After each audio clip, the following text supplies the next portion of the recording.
Գարնանային արձակուրդներին Գորիս էին գնացելու առաջին բանը, որ արեցի, քաղաքով շրջելն էր։ Անկեղծ ասած, քաղաքը չափից դուրս մաքուր էր, հաճելիորեն նկատելի էր։ Օրվա ընթացքում 100 անգամ սուրճ էինք խմում, բայց արդարության համար ասեմ, որ հիմնականում ջրերով եմ խմել։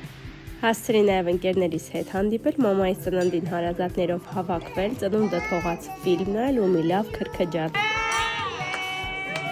Չենք մոռանում Խաշիլի և ժենգյալով հացի մասին, ու քանի որ տատիկիս այգում կանաչիներ դեռ չկային, գնացինք Գորիսի շուկա։ Իդեպ այնտեղ ժենգյալով հացի համար նախատեսված բոլոր կանաչիները տոպրակներով վաճառում էին։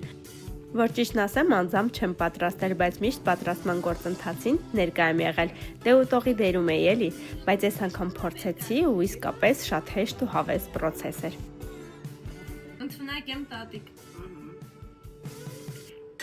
Դե երեխաներն էլ իրենց այնքան լավ էին զգում, կարծես վանդակից փախած կապիկներ լինեին, բայց դե իհարկե դա էլ տանելի էր։ Լավ հանգստացած, ինձնից գոհ, որ հասցրել եմ 2 բաղադրատոմս նկարել, վերադարձա տուն։ Մինչ հաջորդ հանդիպում, Գորիս։